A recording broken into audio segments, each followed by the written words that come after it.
I just discovered that in the intro of this video, I normally say I'm never here to be mean, but I just ripped apart that whole book. I feel really bad actually. Maybe I should just honestly remove that disclaimer because while I don't mean to be mean, I am mean sometimes, you know?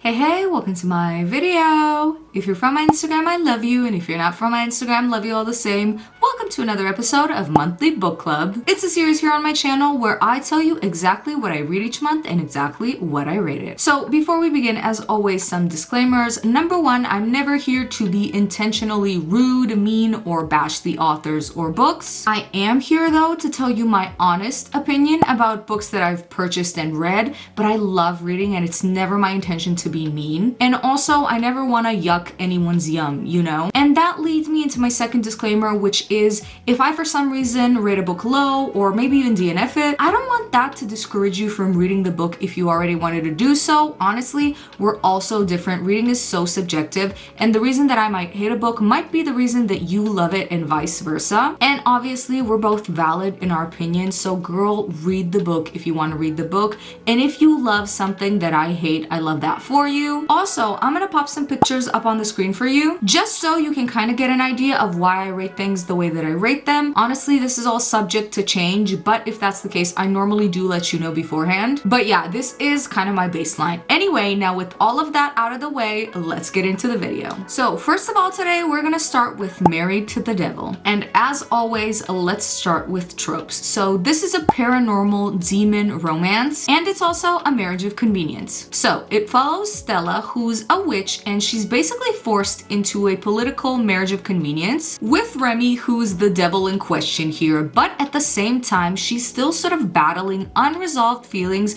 with her, at this point, newly appointed bodyguard, Ben, but her and Ben go way back. So now that I gave you a little rundown, I think it's safe to say that it's not really a spoiler that this is a throuple. So let me tell you the ratings. So for me, this was a 3-star read and also 3 chili peppers. Okay, now let's talk more in depth. So I did like it. However, one thing to note is that this is book 5 in a series, and I basically read it as a standalone and knew nothing of the books or the lore from before. I believe that if I read the books in the order that I was supposed to, this would have probably gotten a higher rating. But since I didn't, since that wasn't my reading experience, I'm gonna tell you from my point of view, obviously. So because I got thrust into this world a little late in the game, again, book number 5, I really wasn't that into the storyline. I was really honestly more invested in the couple, or shall we say throuple of it all. Even though the rest of the story seemed interesting, my heart just kind of wasn't in it. So I'm basing this mostly on the dynamic of the throuple. And when it comes to that, you know what? For a lot of the book, the devil in question here, Remy, was really just what I would call emotionally unavailable. He did in the end eventually decide to give it his all, but that was honestly at around 76% of the book, and for me, that was a little too late. There is a cool twist with the other main male character in the book, Ben, at around 80% that I didn't see coming, but I really liked. So it was overall a good read, and the spice was spicing, okay? There were definitely some male-on-male scenes too, which love that. But again, had I actually done my homework, I think this would have gotten a higher rating, and I'm gonna stand by that. Now we're moving on to Can I Tell You Something? So as far as tropes, this is a holiday contemporary novella. And yes, I said holiday. I read a Christmas novel in March. Don't judge me, I will explain a little bit later, but for right now, it is about Hannah and Connor. Hannah's just a girl who loves going to her family chalet for the holidays for Christmas to nap, eat, relax, have fun, and she was also planning on listening to her favorite audio erotica content creator while she was there. To her, that's the man of her dreams. Now, little does she know, he actually does end up coming to the chalet as her brother's guest. Now, obviously, she's plucked and she's trying to avoid him, but obviously forced proximity does its thing, and I think you can use your imagination to fill in the blanks on that one. So, ratings. For me, this was 3 stars and 3 chili peppers. So number 1, I feel like I have to defend myself a little bit here. I really didn't know that this was a Christmas novel, and that's because my TBR is literally miles long, and I normally normally don't really like to sit there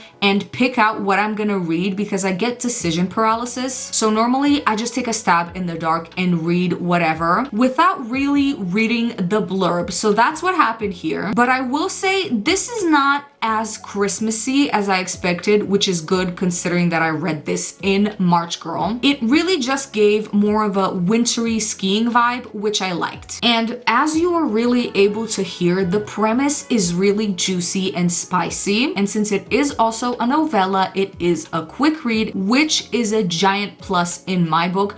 I don't care if there's 1,000 chapters in a book, but if they're short and snappy, that's what I love the most. So brownie points for that. And honestly, when it comes to the story, I feel like the spicy scenes were really good, and I overall liked everything. I liked the chemistry between the characters, and I liked both of them together and also individually. So overall, this was really cozy, quick, and enjoyable. Now, as always, and this is a side note, but I feel like I read at least one a month, and it's no different this month, okay? We are moving on to, yes, you guessed it, a cowboy romance, and we're moving on to Saddle Up. So let me tell you the tropes. It is obviously a contemporary cowboy small town romance. Oh, and also there's an age gap. And it's about Renee and Parker. So Renee honestly is tired of the hustle and bustle of the big city life, and she decides that the small town cozy life is now for her. Now one night she's out in a bar and she starts hooking up with this guy who she finds really attractive, but in the middle of the hookup she finds out that he is a virgin and just kind of dips. Now she figures it's no big deal, she's never gonna see him again. However, yes, this does turn out to be her best friend's little brother, and she is absolutely mortified. She wants to forget that the whole thing happened, but honestly, he doesn't regret it, and he wants to continue their little affair. And as you can imagine, things do end up developing. Now, I wanted to say that just based on me knowing myself and based on the cover, and I know we're not supposed to judge books by their covers, but I really liked this cover.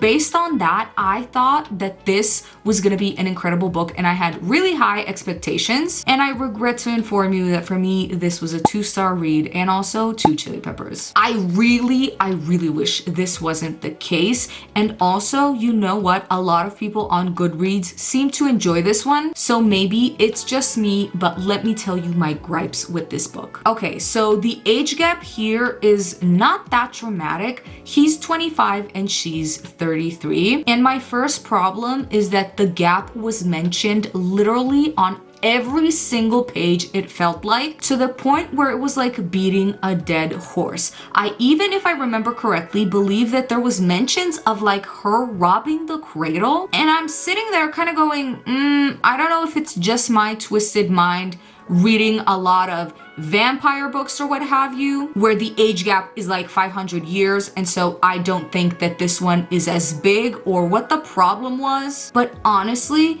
it's really not that dramatic. I also don't know how she would be considered robbing the cradle if his frontal lobe is fully developed. And also, it's not like she's like 70 in this case. So because of that, at a certain point, it kind of felt like, okay, we get it. There's an age gap. What else? Do something else. Do my eyebrows. You know what I mean? I love you if you get that reference. But anyway, I really didn't like that. And I also didn't like the fact that some parts felt a little juvenile. For example, their friend group would be commenting on their situationship literally every other page as well. And the little comments and discussions about it felt very high school to me. And so because of that, I really couldn't get into it as much as I wanted to. So I'm not gonna lie, I was kind of skimming by the end, but I feel so bad about it. I really wanted to love this one. Unfortunately, that was just not in the cards for me. Okay, now moving on to the last read, which also just didn't turn out good either. We're moving on to Tall Royal Hater. So this is a royal romance. It's also considered enemies to lovers, and it has elements of forced proximity. Now, Mariah's best friend is a princess, and she invites her on a royal holiday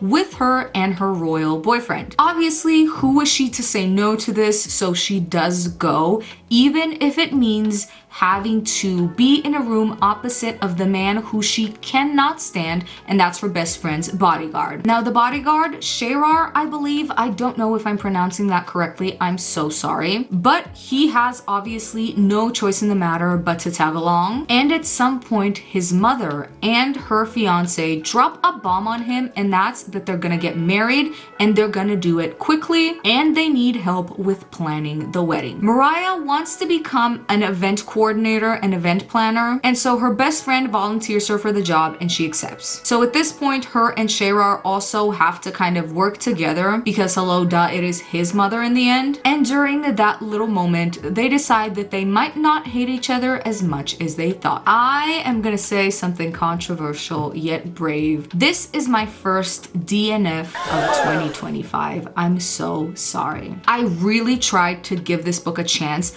I read through about 40% of it, and I really tried to force myself to finish this, but at a certain point I was like, well, if I read 40%, that's almost half of the book, and I wasn't having a great time. Do I want the other 50% or the other 60% or however much, I'm just obviously bad at math, to be equally as bad as this was? And the answer was just simply no. I just wasn't willing to sit through it because I was simply put bored, and let me tell you why. So in the beginning, I was kind of hooked. The initial reason as to why they don't really like each other is good enough, and it had potential. But then at a certain point, their bickering and their whole dynamic just felt way too childish for me. And there was also too much, in my opinion, pointless bickering. So I really couldn't get into it. And this is something that I spoke about in the past. But if I don't like a couple's dynamic, then you can't get me to like them. And that's just that. And up to about the first 20%, I was like, oh, okay, well, maybe the bickering is gonna stop now. Or, oh, okay, maybe this dynamic is gonna morph into something else. But at a certain point, I was just like, girl, okay, we are at percent 35 or whatever, and I still don't like it, so chances are I'm probably not gonna like it. And so I decided to end my journey with the book early, and that's just that. Very unfortunate because I was looking forward to reading this, but you know what? Maybe I'll give it a chance at some point in the future. Actually, that's a lie. I don't know why I just said that. Honestly, for me to DNF a book, I have to be really bored, and so whenever I see that I have in fact DNF'd one, I never go back to those. I just discovered that in the intro of this video, I normally say I'm never here to be mean,